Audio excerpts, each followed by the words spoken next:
Greetings.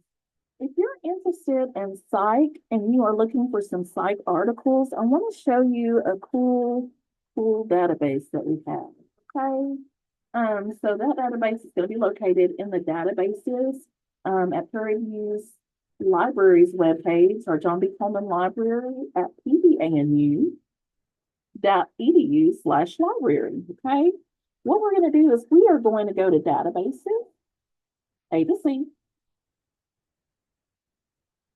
We're going to push P for psych, and we are going to go to psych articles, APA psych articles, and click on it.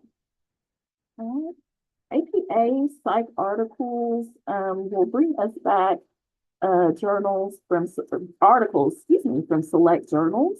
We'll have the option to search, and it will bring us back some full text resources. Okay. I wanted to show you some really cool features that I found on PsychArticles when I was browsing. And what we normally do when we see this screen is we start searching. We'll do an advanced search, and we'll start searching by keywords. We'll start with our research question and start breaking it down and putting keywords in these fields. But I wanted to show you some really cool features that PsychArticles has. Okay. If you are in an exploratory phase of your research, you're just looking to see what's out there. You haven't nailed down a research question yet. You haven't really nailed down anything. You're just looking, just browsing. You can use these limiters without putting anything in these keyword fields, okay? If you want to, okay? You can limit your results after you put in your keywords, but you can also start with something like tests and measures.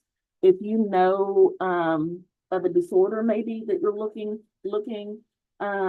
for sources on. Excuse me, my brain went blank for a minute.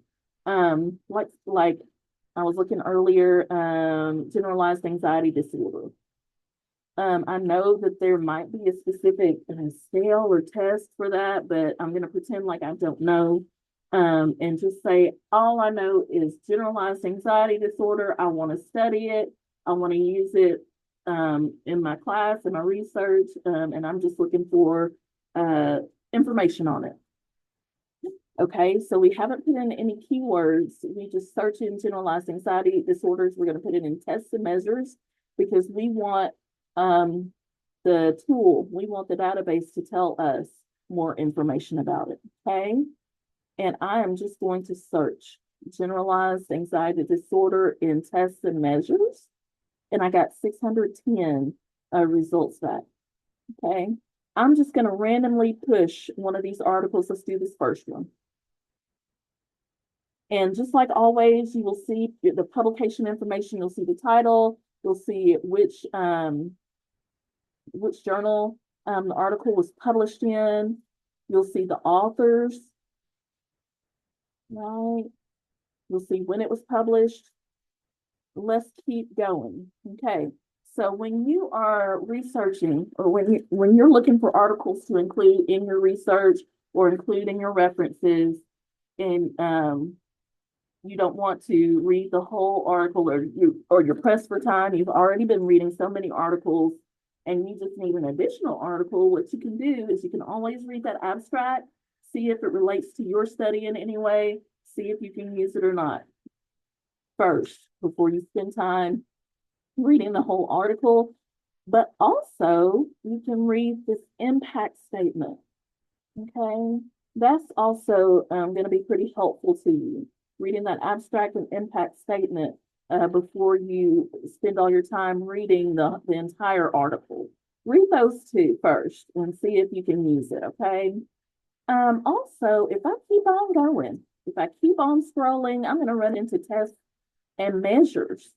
When I do that, then the database has given me some tests. Look, I have generalized anxiety disorder scale. It gave me some scales, some tests. Look at this Beck anxiety inventory. It gave me back some helpful information that I didn't know of before. All I knew was generalized anxiety disorder. Now I have a name for a test, a scale that I can go and look up. Okay. I just wanted to show you that really, really quickly. Okay. Let me go back. I'm going to start all over. And I'm going to take out what's in generalized anxiety disorder. I'm going to take that out of tests and measures. I'm going to do something different. Let's see. I'm going to put anxiety, and that's all I'm going to put. We know that if the database starts providing us with synonyms and providing us with things that they're predicting, we know that we go ahead and select it, but I'm not going to do it. I'm just going to see what happens. And I want to look up anxiety in children. We know that we need to push this. We know that we need it to give us the synonyms, but I'm going to leave it alone. And I'm going to see what happens when I don't do that. And when I go to subjects, I'm just going to put in anxiety. And I'm going to add that to the search. Let's see, search. Hold on. Subject. Okay.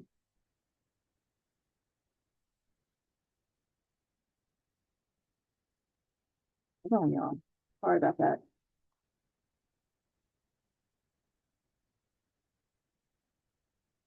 Okay. Usually what this does, this subjects limiter is it gives you some other keywords that you can use. If it has something that it wants you to use instead of what you're using. Okay. So in a minute, we'll look at something different, but it looks like this is okay. It'll have a plus sign. And that means that there's something underneath this blue writing that it wants you to see. So when you push the plus sign, it'll expand and it'll give you kind of like a definition. Okay. All right. So we did this. Okay. Let's just search. So we have over 3,000 articles that it gave us back. Maybe it's what we're looking for, maybe not. We didn't do a whole lot. We didn't include our synonyms. We didn't include within the past 5 years, date of publication. We didn't even tell them that we wanted peer review. So it's going to give us a lot back. Okay. And some of it might not be helpful to you because you did not include your limits. Okay. Let's watch these numbers go down when we include some limiters. Okay. Let's do that. All right. Let's go back. There are synonyms. And maybe it'll modify itself based on what we're doing. It went up. Let's see what it does when we include within the past 5 years. And we need it to be peer-reviewed journals. Okay, brought it down to 944. All right, let's pick another article and see what's included in the helpful information. All right, we have our authors, our journal, keywords, abstract, impact statement, tests and measures are right here. What surveys were used, scales were used, ooh, and even methodology. You can see it right here. All of this is helpful if you don't want to take the time to read the article itself. We know that if we're already reading a lot of articles and we've already written a lot, reading one more article is just sometimes it's a little much. So go ahead and look at that helpful information before you read the entire article. All right, I'm going to go back because I want to show you some other, okay, we see our impact statement. We can check this if the impact statement is available to include it.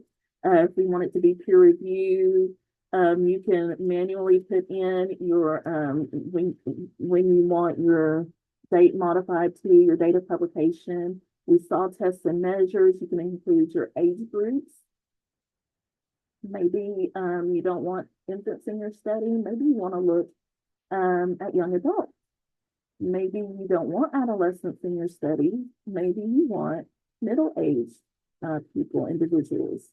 You can modify your search by selecting an age group. You can modify your search. Ooh, methodology. Look at that. Empirical study, longitudinal study. Look, under lit reviews, systematic review. Are you looking at a qualitative study, quantitative study? It gives you a lot. It gives you a lot to modify by. Let's see. Supplemental materials. What? 3D modeling images. So take advantage. Take advantage of this database. Again, I was just wanting to show you what I saw when I was looking through PsychArticles, and I wanted to show you all of those different limiters. If you have any questions, feel free to reach out. You know my email. I hope you know my email, mdwalker@pvamu.edu. You can call me 713-790-7119. Let me know if you need anything. Have a good one.